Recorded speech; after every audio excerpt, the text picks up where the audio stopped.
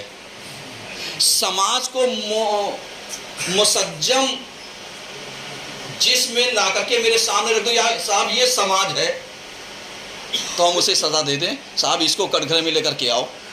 اس کا مطلب سماج کوئی وجود خارجی ہے، بحری وجود ہے، کوئی شے ہے، کوئی چیز ہے، کوئی دیکھنے والی ہے، کہیں نہیں۔ اس کا مطلب یعنی ہمارا اپنا عمل، جب ہم کوئی بات اپنے سے کہہ نہیں پاتے تو سماج کا ڈر پیدا کر کے کہہ دیتے ہیں۔ اب سماج میں آتا کون ہے؟ ہم آتے ہیں، ہمارے رشتے دار آتے ہیں، دوست آتے ہیں، احباب آتے ہیں، پڑوسی آتے ہیں، ساتھی سنگاتی آتے ہیں، تو میاں ان سے کہہ دو سدھر جائیں، سماج سدھر جائے گا۔ ایک اور صلوات تو پڑھیے کم سے کم۔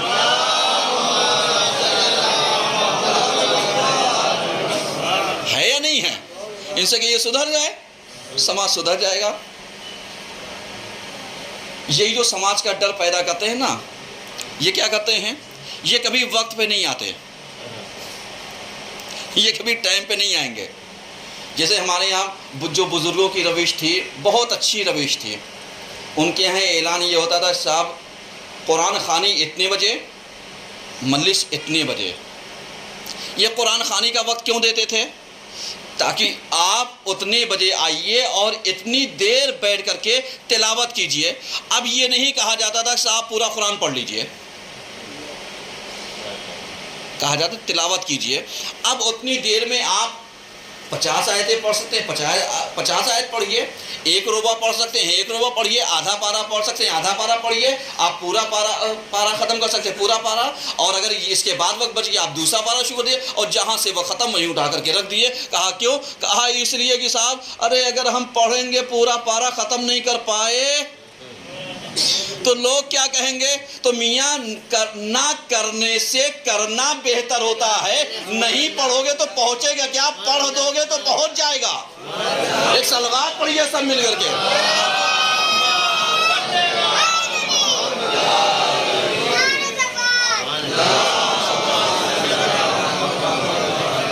میری بات سمجھ میں آ رہی نا؟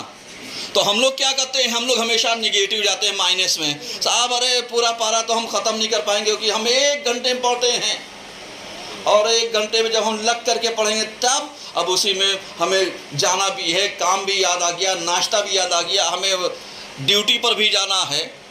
ٹھیک ہے بھیا، ڈیوٹی پر جانا ہے، کسی نے آپ کو روکا نہیں ہے، لیکن کوئی یہ جو موت آتی ہے نا، یہ کسی کے دروازہ کھٹکھٹا کر کے نہیں آتی، کسی کے یہاں بھی آ سکتی ہے، اس لیے کہ موت کا دروازہ ہر وقت کھلا ہوا ہے، ملک الموت کبھی بھی آ سکتے ہیں کسی گھر میں۔ اب ہمیں سماج کے لیے بھی، اب سمجھیے گا، سماج کسے کہتے ہیں؟ یہی معاشرہ، یہی وہ سسٹم، میں کسی فرد کے اوپر نہیں، یہی وہی سسٹم جو آج ہم کریں گے کل پلٹ کر کے ملے گا، کل پلٹ کر کے ملے گا۔ مثلاً ہم 1 گھنٹہ نہیں بیٹھ سکتے تلاوت کے لیے، ہمارے اوپر دوسری ذمہ داریاں ہیں، 10 منٹ تو نکال سکتے ہیں نا؟ آپ آئیے 10 منٹ تلاوت کیجئے، چاہے 1 صفحہ پڑھیے، 2 صفحہ پڑھیے، آپ پڑھیے کہ صاحب یہ 10 منٹ میں نے تلاوت کی، اس کا ثواب پہنچ جائے گا۔ میرے یہاں مشکل کیا ہوتی ہے؟ مشکل یہی ہوتی ہے کہ اگر مولانا صاحب نام، ایک میں مثال دے رہا ہوں، لینا بھول جائے یا نام غلط لے لے، تو اب اس کے بعد کہیں گے صاحب اب تو پوری مجلس خراب کر دی، نام تو غلط ہو گیا، ثواب کسی اور کو پہنچتا تھا، پہنچ کسی اور کو گیا۔ اب کیا ہوگا؟ صاحب ہم نے مجلس کی، ہم نے ماتم کیا، ہم نے نظر دیا، ہم نے فاتحہ دلایا، نام غلط ہے۔ اب جب نام غلط ہو گیا تو بھیا صاحب یہ فرشتے جو دسترخوان لے کر کے جائیں گے وہ کنفیوز ہو جائیں گے، صاحب انہیں دوں یا انہیں دوں، انہیں دوں یا انہیں دوں۔ میاں وہ تمہارے ذہنوں میں مکاری ہوتی، کسی کا نام اگر مل جائے اور پڑا ہوا ایک چیک مل جائے اور اس کے اوپر اکاؤنٹ پے ہو جائے تو معلوم دیا لکھا تھا صاحب مثلاً علی نام، نہیں میں اپنا نام لیتا ہوں، ابھی نام تو گڑبڑ ہو جائے گی، میں اپنا نام لیتا ہوں، صاحب اس پہ نام لکھا تھا صاحب علمدار حسین. اب میں نے کہا یار یہ تو گڈ چانس، بیسٹ آف لک. اور اس کے بعد یہ کہہ کہ ہم نے اپنا نام مرا اٹھایا لگا دیا. چونکہ ہم دھوکہ دینے کے قسموں میں ماہر ہیں نا، تو ہم سوچتے ہیں بینک کو دھوکہ دے دیں گے، آدمی کو دھوکہ دے دیں گے. یہ فرشتے ہیں جو تم سوچتے ہو وہیں پہنچ جاتے ہیں. یہاں پر نام نہیں دیکھا جاتا کہ صاحب نام غلط ہو گیا تو پہنچے گا کس کا. اس لیے کہ جب ہم نماز جنازہ پڑھاتے ہیں نام لیتے ہی نہیں. ایک صلوات تو پڑھیے سب مل کر کے.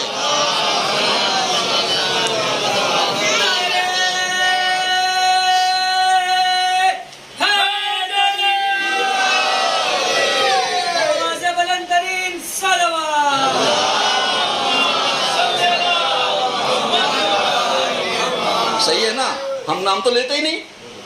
اب جب نام نہیں لیتے تو اب بتائیے یہ جو مودہ بیچارہ سامنے لیٹا ہے یہ سب سے بڑی دلیل ہے یا نہیں ہے؟ سب سے بڑی دلیل ہے. اور ہم کیا کہتے ہیں؟ صاحب نام غلط ہو گیا. اے مولانا صاحب آپ کا دماغ صحیح نہیں ہے لگتا ہے نام غلط ہو گیا. میں مثال دے رہا ہوں صرف بات سمجھانے کے لیے، کیونکہ جب ہم تلقین پڑھتے ہیں، جب ہم وہاں پہ تو نام لیتے ہیں. کیوں لیتے ہیں؟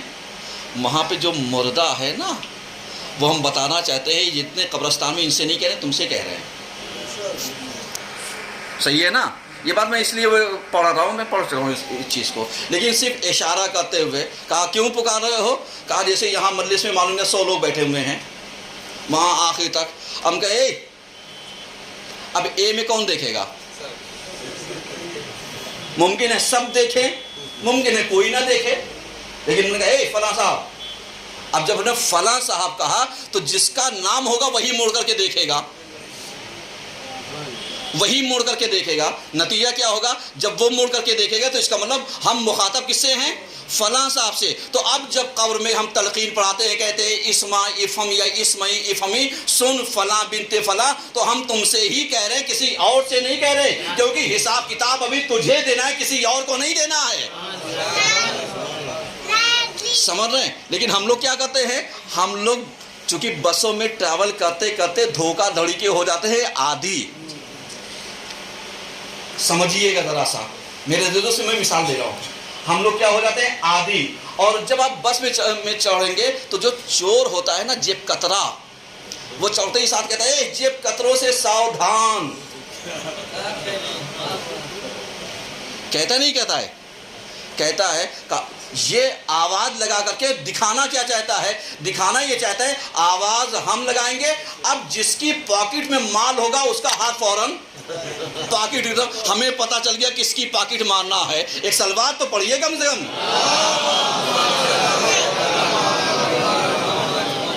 سمجھ میں آ رہا ہے؟ تو اب اس نے ٹارگٹ بنا لیا کہ ہمیں چونا کسے لگانا ہے. تو اب سمجھ میں آیا جو زیادہ شور مچانے والا ہو وہ چونا لگانے کا پہلا ماہر ہوتا ہے. ایک صلوات پڑھیے سب مل کر کے. نعرہ حیدری، نعرہ صلوات. کیونکہ جب ہم میت کے میں آ کر کے تکبیرات پڑھتے ہیں اور یہی کہتے ہیں صاحب پیغمبر کی گواہی دے دی، اس کو یاد دلا دیا، صلوات پڑھ دی، مومنین مومنات کی مغفرت پڑھ دی، اور اس کے بعد ہم کہتے ہیں پروردگارہ یہ میت ہے. میت بھی نہیں کہتے، کیا کہتے ہیں؟ کہتے ہیں صاحب اللہم انا ھذا عبدک، پروردگارہ یہ تیرا بندہ، وابن امتک، پروردگارہ یہ تیری بندی کا بندہ. اس کا کہتے ہیں وابن عبدک، پروردگارہ تیرے بندے کا بندہ. یہ 3 کیٹیگری ہم نے کہی. 3 کا مطلب کیا ہوا؟ یعنی پہلے بتانا چاہتے ہیں ڈائریکٹ پہچان لے پروردگار، وہ تو جانتا ہی ہے نا. ہم کہتے ہیں پروردگار یہ تیرا بندہ ہے. یعنی اب اگر نام میں گڑبڑ ہو، کون ہے یہ؟ تیرا بندہ ہے. یہاں سے پہچانے فرشتے دھوکہ نہ کھا جانا، تیرا بندہ ہے. صحیح ہے. اس کے بعد کہتے ہیں پروردگارہ یہ تیرے بندے کا بندہ ہے. یعنی اب اس کے بعد پہچانوائے، باپ سے پہچانے بیٹا کس کا ہے، بیٹی کس کی ہے. اب اگر باپ بھی نہیں پتا تو جا کر کے ماں سے پہچان لے کہ یہ تیری بندی کا بندہ یا بندی کی بندی ہے. یعنی اب پتا چلا نماز پڑھانے میں 3 کیٹیگری رکھی گئی ہے. ڈائریکٹ پہچان لے یہ کون ہے، باپ سے پہچان لے کون ہے، ماں سے پہچان لے کون ہے۔ اب شور مچانے والے جا کر کے دیکھ لے، یہ تین حالتوں سے کوئی خالی نہیں ہوتا۔ صحیح ہے نا؟ یا تو باپ سے پہچانا گیا، اپنے سے پہچانا گیا، یا ماں سے پہچانا گیا۔ تو میاں جس کے باپ کا پتہ نہ ہو، ماں کا تو پتہ ہوگا۔ ایک سلوات اور پڑھیے سب مل کر کے۔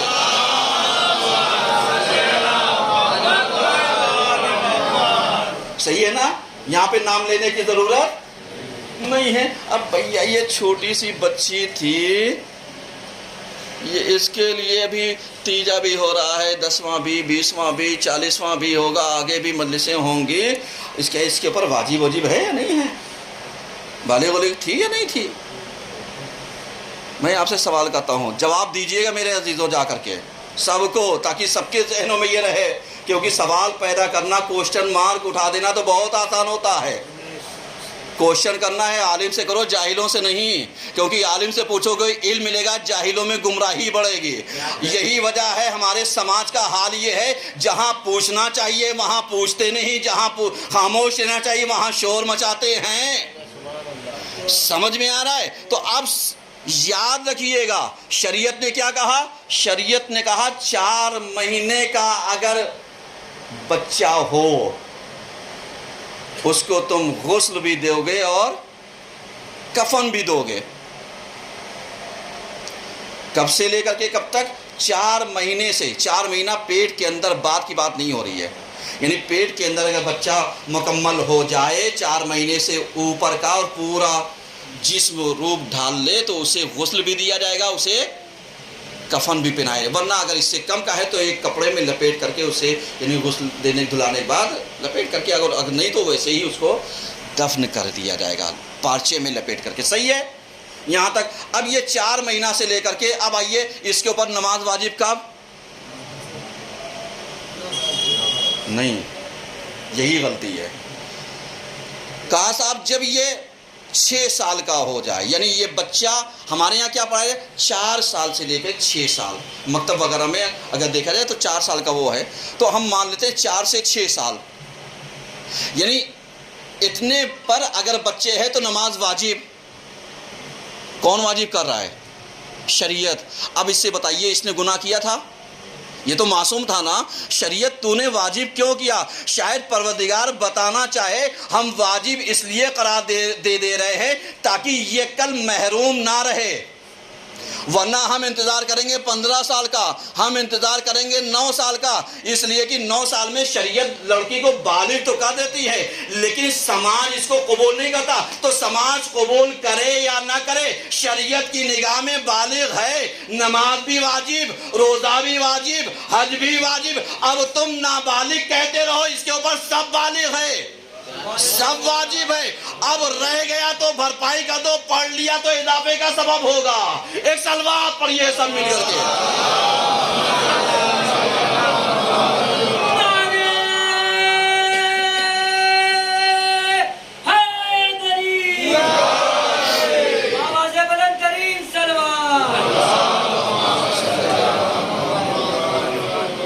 غور کر رہے ہیں نا میری بات؟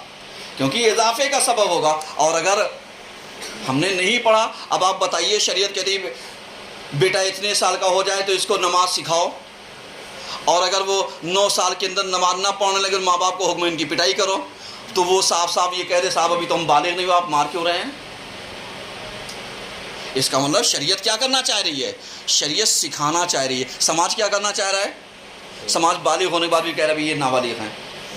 اللہ کی بندے، سمجھ میں آیا نا جواب کہاں پر ہے؟ تو جب 6 سال کی بچی کے اوپر شریعت نے ساری چیز کو لاگو کر دیا ہے، تو جب جیسے بڑوں کی نماز پڑھی جاتی ہے یہاں سے لے کر کے، اگر معلوم لیا 9 سال کے اندر کی ہے تو بچی ہے تو الگ، بچہ ہے تو اس کی 5ویں تکبیر چینج کر دی جاتی ہے۔ اور اگر یہ بالغ ہے 9 سال کے اوپر تو جو حکم بڑوں پر لاگو ہوتا ہے وہی حکم اس کے اوپر بھی لاگو ہوگا۔ تو اب پتہ چلا جب شریعت میں اتنی اجازت ہے تو جیسے ہم بڑوں کا تیجا کریں گے، بڑوں کا 10واں کریں گے، بڑوں کا 20واں کریں گے، اس کے لیے مجلس کریں گے، تو 9 سال سے اوپر کے لیے لڑکی، 15 سال کے اوپر کے لیے لڑکا اگر ہو جائے تو پوری شرطیں ویسے ہی لاگو ہوں گی جیسے ہم بڑوں کے لیے کرتے ہیں۔ اب چاہے گناہ کیا ہو یا نہ کیا ہو، ایک صلوات تو پڑھیے کم سے کم۔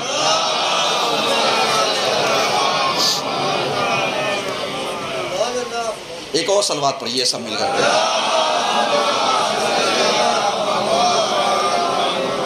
میرے عزیزوں یاد رکھیے گا، یہ سوال بہت جگہوں پر آتا ہے، چونکہ ہم لوگ مولوی حضرات ہیں، پوچھا جاتا ہے۔ اب جب پوچھا گیا تو معلوم یا مولانا کام کیا ہے، مولانا 1-2 کو تو بتائیں گے نہیں۔ اب وہی بات مولانا نے اگر مجلس میں کہا دی تو یہ نہ، میرے عزیزوں ہاتھ جوڑ کے کہہ رہا ہوں، یہ نہ کہیے گا صاحب میرے اوپر پڑھ دیا یا میرے گھر کا میٹر پڑھ، نہیں، نہ گھر کا میٹر ہے نہ کسی کا۔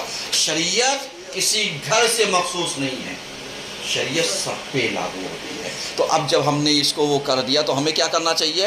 ہمیں وہیں تک آنا چاہیے۔ جیسے ہم پورا کفن دے رہے ہیں، پورا دفن کر رہے ہیں، پوری قبر دے رہے ہیں، کوئی ایسا تو ہے نہیں کہ صاحب اس کا انتظام نہیں کر، نہیں، سب کر رہے ہیں، تو حکم پتلا نہیں ہے۔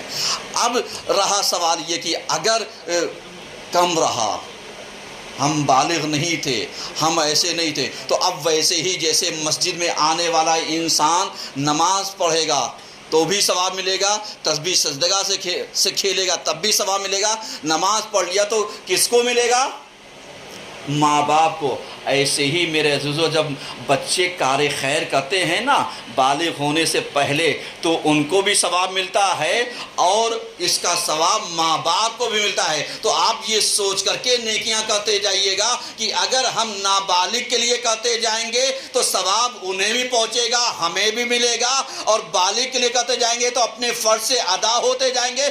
کل جیسے یعنی آج ہم ان کے لیے کر رہے ہیں، کل ہماری اولادیں کریں گی، ورنہ وہی چیزیں جیسے اولادیں ماں باپ کے ساتھ اچھا برتاؤ نہیں کرتے تو جو سمجھدار ماں باپ ہوتے ہیں وہ یہی کہتے ہیں بیٹا ہم نے باپ کو وہاں پر چھوڑا تھا،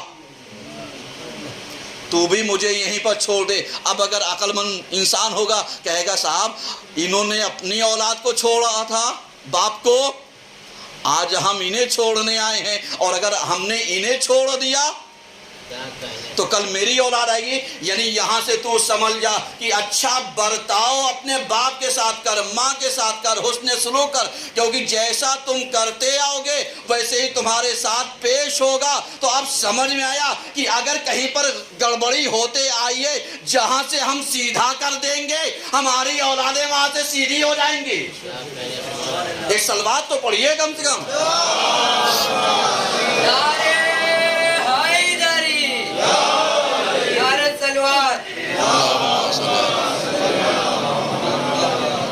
ہمارے یہاں بحث کس چیز پر ہوتی ہے؟ چھوٹی چھوٹی چیزوں پر، جیسے معلوم لیا یہی کھانے بحث ہوتی ہے نا، رشتہ دار زیادہ لڑتے ہیں آپس میں، یہ جو مشاہدہ ہے یہ میں کسی کچھ نہیں کہتا، نہ کہنا چاہتا ہوں، یہ زیادہ لڑتے ہیں۔ لیکن کل ابھی مجلس ہوئی تھی، ہم نے ایک بات کہی تھی، مرنے والے کے گھر میں جو حکم ہے وہ سادہ کھانا پہنچاؤ، جسے بھاتی بولتے ہیں نا، اب یہاں کیا بولتے ہیں یہاں کی بھاشا مجھے نہیں معلوم، یعنی مرنے والے کے یہاں جس دن وہ ہوتا ہے کھانا، شریعت کہتی ہے 3 دن پہنچاؤ، اور ہم لوگ کیا کرتے ہیں؟ ہم لوگ کہتے ہیں صاحب لو ہوٹل والے کو آرڈر کر دیں، صحیح ہے نا، آرڈر کر دیں صاحب بریانی موت سے کھاؤ۔ اللہ کے بندو شرم آنی چاہیے، جس کے حلق سے ایک گھونٹ پانی نہ اتر رہا ہو، سمجھ میں آ رہا ہے؟ جو کچھ کھا پی نہ رہا ہو وہ تمہارے آگے کھانا لگائے گا، اچھا لگے گا؟ نہیں، سمجھو شریعت کو۔ 3 دن کا حکم اسی لیے کہا گیا۔ اور یہ جو ہم نے غیر قوموں میں دیکھا ہے کہ جب ان کے یہاں وہ ہو جاتا ہے تو وہ میٹھا لے کر کے جاتے ہیں، کچھ کے یہاں کچھ مٹھائی وغیرہ، نہیں، ہمارے یہاں ایسا نہیں ہے۔ ہمارے یہاں سادہ آپ کھانا بنوائیے، جسے کہتے ہیں کھچڑی ہو، تہری ہو، یا کچھ ہو یا کچھ ہو علاقے، وہ سادی چیز، تاکہ آپ لے کر کے جائیے اور ان کے غم میں شامل، ان کے ساتھ بیٹھیے. ان کی ذمہ داری یہ ہے کہ اب مرنے والے کو تھوڑا سا کھلاؤ، کیونکہ اس سے تو کھائے گا نہیں. 3 دن کا حکم ہے، 3 دن کا حکم کم سے کم ہے. کہا کیوں؟ کہا تیجے تک آؤ، سوم تک آؤ، مجلس سوم تک آؤ. اب آپ بتائیے ایک چیز اور، ہمارے یہاں ابھی یہیں آئے دن وہ ہوتا ہے، یہ تیجے کی مجلس زوال سے پہلے کہاں لکھی ہے؟ مجلس تو مجلس ہوتی ہے، کبھی بھی ہو سکتی ہے. کون سی شریعت میں؟ عورت میں ہے وہ، یا وہ لال کتاب، وہ لالی کتاب تو کہتے ہیں نا، اس میں پائی جائے گی. ذرا سا غور کیجئے ہم کہاں پر الجھے ہوئے میرے عزیزوں. اور اس کے بعد صاحب آج بھی ہم لوگ وہی لکھنؤ رسم میں الجھے ہوئے ہیں. صاحب فاتحہ کئے بجے ہوگا؟ کئے بجے؟ ارے بولیے، نہیں مغرب بات نہیں ہے، بولیے ذرا. ہاں 4 بجے. آواز آئی ہے، آواز آئی کچھ. 4 بجے. یہ بتا دیجیے یہ کب لکھا ہے 4 بجے؟ کون سی شریعت میں لکھا ہے؟ یہ ڈرتے ہیں نا، یہ ڈرتے ہیں کیونکہ وہ دن میں سوچتے ہیں مجلس کر لی، 4 بجے کے بعد لکھنؤ حساب سے شریعت رات بدل جاتی ہے تو فاتحہ کر کے مردوں کو بھٹکا دیں گے. دن کا فاتحہ یہ لے کر کے جانا، رات کا یہ لے کر کے جانا، تاکہ تم ہمارے گھر کا دروازہ نہ دیکھ لینا. اللہ کے بندوں، وہ لکھنؤ والے ہوں گے جن کے دروازوں سے مودے الگ نکلتے ہیں اور یہ مودوں کا دروازہ الگ توڑ دیا جاتا ہے، خود الگ دروازے نکلتے ہیں، ایسے لگتا ہے انہیں کسی اور دروازے سے لے جایا جائے گا. لیکن یہ یاد رکھیے گا، دروازے توڑ لینے سے دروازوں کا حل نہیں ہوتا، صحیح طریقے سے جانا یہ حل ہے. ہم لوگ کیا کرتے ہیں؟ سوچتے ہیں فرشتوں کو بھٹکا دیں گے. میاں فرشتے تمہارے کنٹرول میں ہوتے تو بھٹکتے نا، وہ تو نیتوں کو جانتے ہیں، تمہارے ارادوں کو پہچانتے ہیں، کہنے کی ضرورت بھی نہیں ہے. ایک صلوات پڑھیے سب مل کر کے.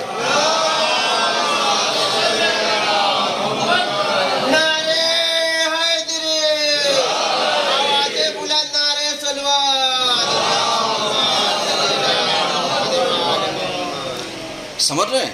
ہاں جو حکم ہے وہ اس چیز کا صاحب آپ دن میں کیجئے، دن میں نظر دلائیے، فاتحہ دلا دیجئے، کیونکہ غروب ہونے کے بعد جو ہے اس میں شب بھی وہ ہو سکتی ہے. اور کبھی اور موقع رہا، چونکہ میرے پاس وقت نہیں ہے اس ٹاپک میں، ابھی میں جانا نہیں چاہ رہا ہوں، کبھی اور پڑھوں گا اس ٹاپک کو. لیکن ذرا سا آپ غور کیجئے ہمارا سماج کیا کرتا ہے. ہمارا سماج اسی پہ الجھا ہوا ہے صاحب. نظر اتنے بجے، فاتحہ اتنے بجے، یہ اتنے بجے کرنا ہے، وہ اتنے بجے کرنا ہے. اللہ کے بندو، ایصال ثواب کا کوئی ٹائم نہیں ہوتا. ایصال ثواب کا کوئی ٹائم نہیں ہوتا ہے. وہ تم کبھی بھی کر سکتے ہو، وہ تم کسی وقت بھی کر سکتے ہو، وہ تم کسی بھی حالت میں انجام دے سکتے ہو. کیوں؟ اس لیے کہ تم کھانا کھا رہے ہو. کھانے مجھے یاد آ گیا، 3 دن کا روزہ پنجتن نے رکھا تھا نہیں رکھا تھا؟ یاد آیا نا؟ یاد آیا. اور جب روزہ کھولنے کے لیے بیٹھے تو کون آیا تھا؟ یہی فرشتے بن کر آئے تھے. کہا میں مسکین ہوں، میں یتیم ہوں، میں غریب ہوں، میں بھوکا ہوں. اور آ کر کے ان کے ہاتھوں کی روٹیاں لے کر کے گئے. تو ان سب نے کیا کیا تھا؟ کیا کیا تھا؟ ایک نتیجہ دینا چاہتا ہوں یہی چیز ہے. کیا صرف شہزادی نے اپنے ہاتھ کی روٹی دی تھی؟ علی نے اپنے ہاتھ کی روٹی دی تھی، یعنی اپنے سامنے کا کھانا. حسن نے اپنے سامنے کھانا دیا تھا، حسین نے دیا تھا. یہ اس کے علاوہ گھر کے دیگر افراد اور کنیز فضہ نے بھی دیا تھا نہیں دیا تھا؟ یعنی یہ چیز کیا ہمیں سمجھاتی ہے؟ یعنی کار خیر کرنے میں خالی مکھیا کے اوپر ذمہ داری لاگو نہیں ہوتی ہے، سب کے اوپر لاگو ہوتی ہے کہ جس کے بس میں جو ہو وہ کار خیر کرتا چلا جائے. کیونکہ راستہ تو پیغمبر اور آل پیغمبر نے دکھا دیا. تو اب اگر پیغمبر خالی روٹی دے دیتے تو علی کے اوپر کوئی ذمہ داری نہیں تھی. لیکن علی نے، فاطمہ نے، حسن نے، حسین نے اور فضہ نے روٹی دے کر کے بتایا کام سب مل کر کے ایک کرو. کام سب مل کر کے ایک کرو، تاکہ جب ایک کرو گے تو جب آیتیں آئیں گی تو یہ نہیں کہا جائے گا خالی شہزادی کے لیے آئیں گی، یہ کہا جائے گا اہل بیت کے لیے آئی۔ اب سمجھ میں آیا کہ جن گھروں میں مٹی ہو جاتی ہے لوگ ہائے واویلا کرتے ہیں، یہ میری طرف سے میاں شور مچانے کی ضرورت نہیں ہے، تم سے جتنا ہو سکے صلہ رحمی کرتے چلے جاؤ، دینے والا وہ ہے، جاننے والا وہ ہے۔ ایک اور صلوات پڑھیے سب مل کر کے، اور ثواب ویسے ملے گا کہ شہزادی فضہ کا نام تو نہیں آئے گا، لیکن روٹی دینے والوں میں نام ضرور آئے گا۔ تو اب آیتوں میں ولو گنتی نہ ہو، لیکن اجر میں، دینے والوں میں گنتی پائی جائے گی۔ تو بس نیکیاں میرے عزیزو ایسے کر جاؤ، بتانے کی ضرورت نہیں ہے۔ سمجھ میں آیا صلہ رحمی کسے کہتے ہیں؟ سمجھ میں آیا حسن معاشرت کسے کہتے ہیں؟ سمجھ میں آیا حسن اخلاق کسے کہتے ہیں؟ اب پھر میں آیت پڑھ کے ختم کرنا چاہتا ہوں، ذرا سا غور کیجئے گا۔ کیوں کہا؟ اب سمجھ میں آئے گا کہ الذی خلق الموت والحیات، کہ اس نے موت اور حیات کو پیدا کیا لیبلوکم ایکم احسن عملا، تاکہ وہ تمہیں دیکھے گا اور آزمائے گا بہترین عمل والا کون ہے۔ عمل والا کون ہے؟ عمل والا جانتے ہو؟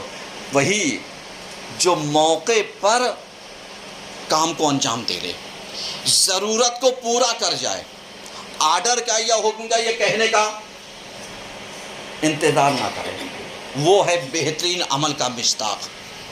اب آئیے بہترین عمل کی ایک مثال دے کر کے میں اور بھی چیز ختم کرنا چاہتا ہوں۔ جیسے یہی بھانتی ہمارے یہاں، میں ہاتھ جوڑتا ہوں صرف اس لیے ہدایت دینے کے لیے، یہی بھانتی اگر ہم ہوٹل سے منگا کر کے کھا لیں تو کیا ہوگا؟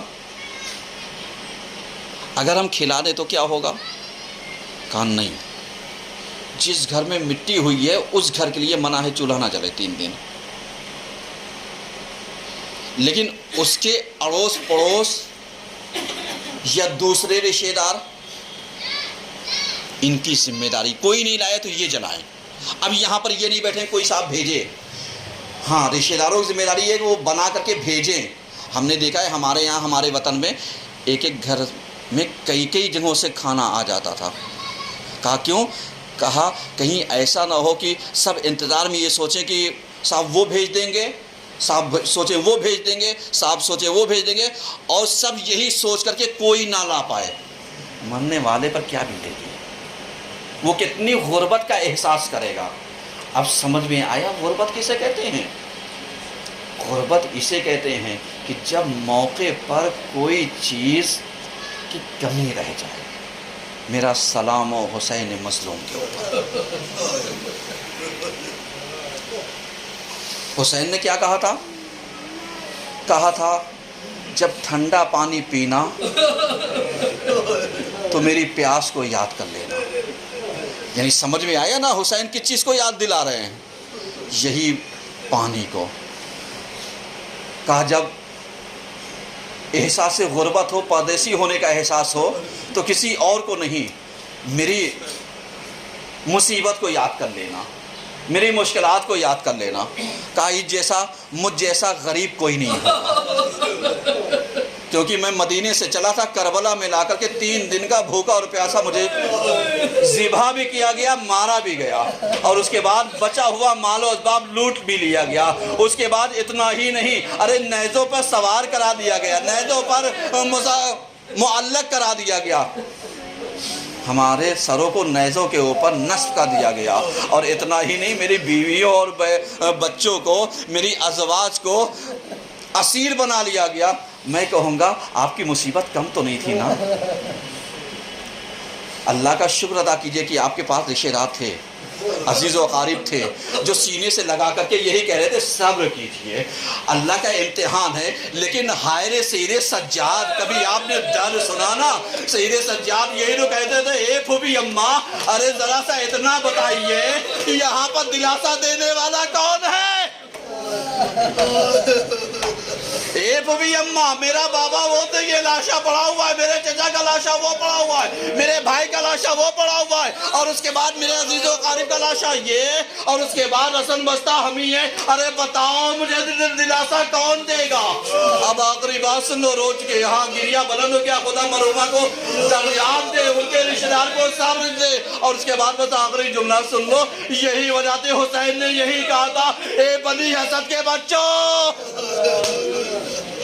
اللہ اکبر۔ ابھی یہ غربت اللہ کا شکر ہم پر تو نہیں آئی نا؟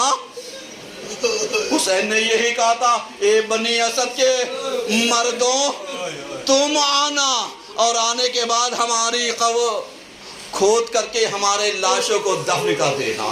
اور اس کے بعد عورتوں سے مخاطب ہوئے، کہا اگر تمہارے مرد نہ آئے نا تو تم چلی آنا، اور آنے کے بعد ہمارے لاشوں کو دفن کر دینا۔ اس کے بعد تیسری مرحلے میں، تیسری منزل میں حسین بچوں سے مخاطب ہوتے ہیں اور کہتے ہیں اگر یہ فوج لشکر یزید سے ڈر جائے، تمہارے ماں باپ ڈر جائے، عزیز و اقارب ڈر جائے، تو تم کھیلتے ہوئے آنا، ارے ایک ایک مٹھی خاک ہمارے لاشوں کے اوپر ڈال دینا۔ میں کہوں گا مولا، ارے مجھے سمجھ میں آ گیا، ارے غربت کسے کہتے ہیں، غریب الحسین کسے کہتے ہیں، پردیسی کسے کہتے ہیں، جس کو نہ بھوک، جس کو نہ کھانا، جس کو نہ تدفین، جس کے لاشے کو نہ دفن کرنے کو مل گیا۔ وَسَيَعْلَمُ الَّذِينَ ظَلَمُوا أَيَّ